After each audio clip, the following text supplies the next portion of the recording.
Pro Wrestling Weekly presents Today in Wrestling History, December 10. On this date in 2000, WWE held its Armageddon pay-per-view. In the main event, Kurt Angle defeated Stone Cold Steve Austin, Triple H, The Undertaker, The Rock, and Rikishi in a six-man Hell in a Cell match to retain the World Wrestling Federation Championship. On this date in 2006, TNA held its Turning Point pay-per-view. In the main event, Samoa Joe defeated Kurt Angle. On this date in 1984, Jason Paul was born. The current WWE superstar known as JTG turns 27 today. On this date in 2007, Cody Rhodes and Hardcore Holly defeated Lance Cade and Trevor Murdoch to win the WWE Tag Team Championship on the Monday Night Raw 15th Anniversary Special. This has been Today in Wrestling History, December 10. You are listening to Pro Wrestling Weekly with Ferran Derry. Thank you so much, Eric Bischoff. Welcome back to Pro Wrestling Weekly here on 1490 WBCB and online at WBCB1490.com. Let's go ahead and get back to the phones where we have the one, the only, the infamous Rat Boy. No. A Rat Elf, that's right. Yes, we're in December. The infamous Rat Elf. He's grown into an elf. What is that? The Rat Elf went down to the DWF last night to do a videotaping, okay? Alrighty. And I heard a rumor that the ECW Arena is going to be closing on January 14th, the last show. Huh. I have not heard that rumor. So I don't know. And you know, rumors in wrestling are like peanut butter and jelly. You know that you can't have one without the other. Some of the wrestlers are talking about it. They're going to be closing, but they're going to still have wrestling there, and they're going to have a nightclub there now, everything. But they're not sure what's going to happen yet. But they're sure they're going to be closing down. No more wrestling there. Huh. Interesting. I was with a whole bunch of them last night, you know, at the diner around 3 o'clock in the morning talking about this stuff. Better you than me. I think that was about a half hour into my 2 hours of sleep last night. So, and plus, okay, I saw the Blue meeting. I was with your boy RC last week at KNS Special Fest. Yes. How did that go? Unfortunately, I had a few obligations up here, not just the show, obviously, but I also was giving a tour of the station to some Cub Scouts. Yeah, I know. Good. Yeah, I know. Some nice type. Yeah, I know. Cub Scouts or seeing Roddy Piper. I know. I obviously did not make I made the right wholesome choice there. But I don't know. Piper's going to be around for a while, I think. So I'll get another opportunity.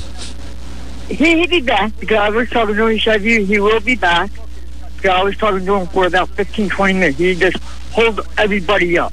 So wait a minute, I got to talk to this guy because I haven't seen this guy since Atlanta, Georgia. And I went down there to see him. Very nice. And, just watch the completely damaged videos because I'm on it for Christmas. Very good stuff. You know, RC, those guys, I know I'm doing a little bit of shameless plugging, but no, they do a great job with the Completely Damaged videos. Be sure to check them out at completely-damaged.com. I swear at some point I'll get another blog up there because I know that I do contribute to the site, just not very frequently. 70 hours a week of work will do that. There's one more thing that we posted on your website, and we got to do this because there's one person should be in that Hall of Fame this year. Yeah, there's let me kind of set that up a little bit. There is a campaign going on. It's kind of been brought over from a mutual acquaintance, and it's made its way over to our site as well. There's a lobbying going on, kind of like how Zack Ryder was petitioning to get that U.S. title shot. There's a petitioning going on, or at least some lobbying to try to get Bill Apter, the longtime wrestling journalist, of course, for Pro Wrestling Illustrated, and the creator of the PWI 500, one of the the notable rankings as far as wrestlers and has been for the last 20-plus years. There's a lobbying to get Bill Apter into the WWE Hall of Fame, and Rat Boy, you and your buddies are behind that, to say the least. Yeah, and plus, Bill started it all. He did. He started the first wrestling radio show. True. Without Bill doing various wrestling journalism in the 70s, there's a possibility that I wouldn't be here right now, at least doing this. Well, he was the first one that started it all, where you be at today?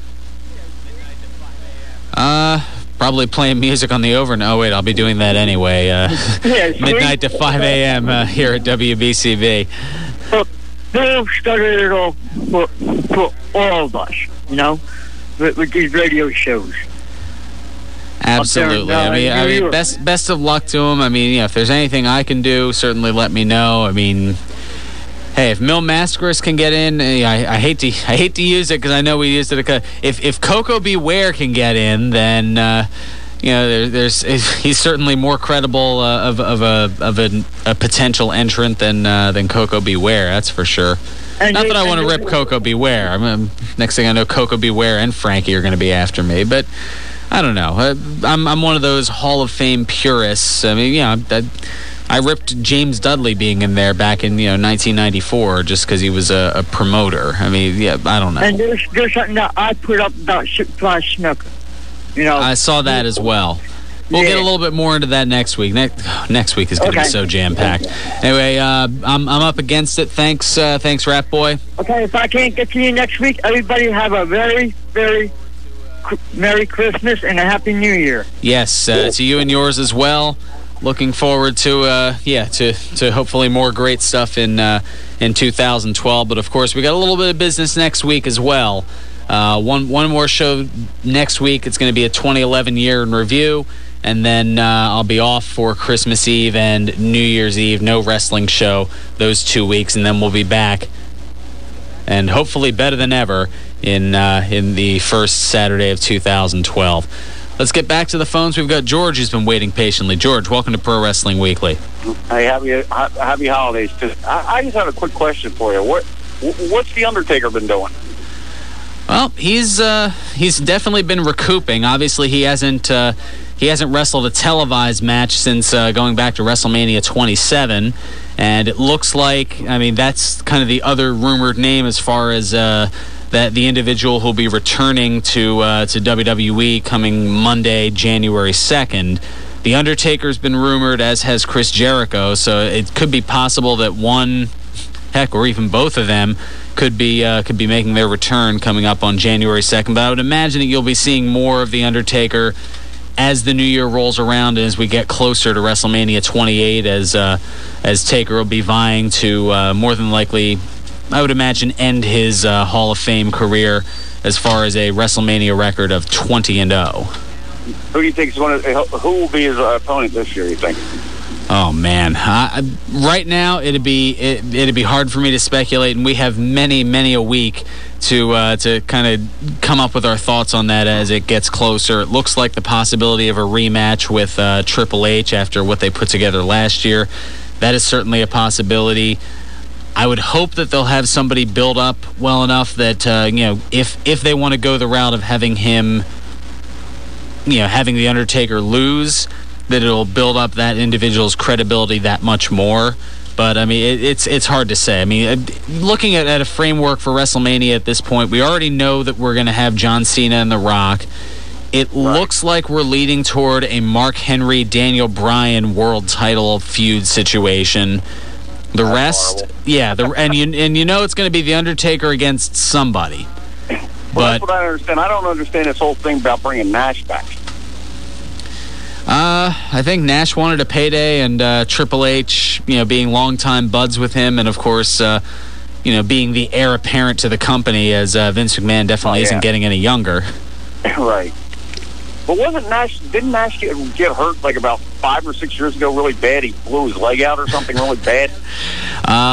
Actually, I think that was more like, oh gosh, I want to say that was close. I was going to say it was like 9 or 10 years ago. Yeah, he came back for one match and blew his knee out. in that match and was out for months. Right. And I mean, Nash has had a history of knee issues, and obviously he's another guy. I mean, he's in his early 50s now, and it's just kind of hard.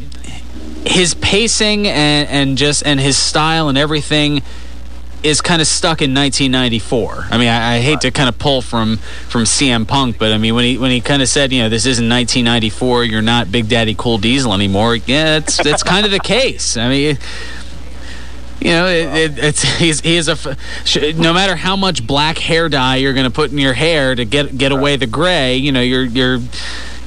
those Diesel days were what now? That was 17 years ago. Oh yeah. I don't know how old you are, but I'm probably a lot older than you. I'm 30, so I'm a fairly younger fan. I'm a whole lot older than you, and I can tell you that my aunt used to take me over into Jersey.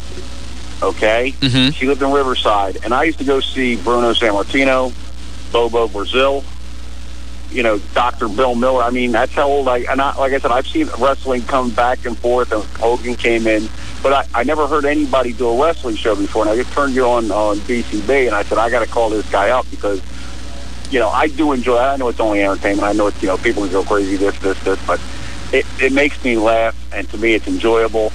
But they don't have the characters that they used to have, and that does bother me a little bit, but what are you going to do?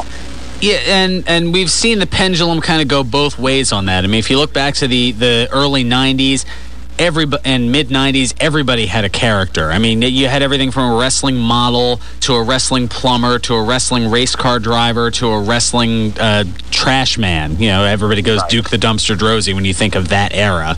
I mean, and then we're kind of at a point where a lot of people are using their real names or close to it. I mean, you had a little bit of that back then. I mean, Bret Hart was probably the most notable name from that era of wrestlers who used their real names.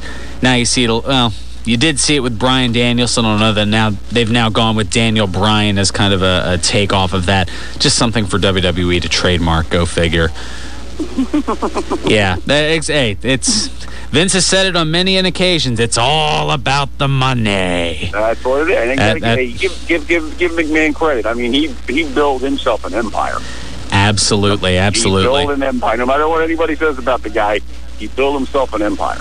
He most certainly has. Anyway, George, I got to run. I got about a minute left, and I still have those predictions. I've been teasing them all hour. Let me quick get into that. Thank you so much for the call. Merry Christmas to you. Okay? Merry Christmas to you, too, as well. All right, 8 matches, Final Resolution. Tomorrow, we've got Robbie E. defending against Eric Young. Well, I'll mention all the title matches. I think all the title holders are going to retain. Robbie E. is going to hold the TV title, beating Eric Young. Austin Aries, he's going to beat Kid Cash to retain the X Division title. Matt Morgan and Crimson, they're still going to be your tag team champions. Gail Kim will still be your knockout champion. And Bobby Roode, I think he's going to beat AJ Styles in the 30-minute Iron Man match. The other matches on the card, Christopher Daniels and Rob Van Dam. I think Daniels is going to win that one. Storm over Angle. And, of course, Jeff Jarrett against Jeff Hardy in a cage match. I think Hardy is going to win that one. And Jericho, his thoughts regarding the mystery videos. He tweeted last night, haven't watched Raw in a month, and I haven't seen the mystery promos. Sorry, don't know and don't care, so you can stop asking. Is he downplaying? Hard to say. We can talk a little bit more about it next week. I'll be back with the Year in Review edition of Pro Wrestling Weekly. That'll be it for 2011 next week here on 1490 WBCB.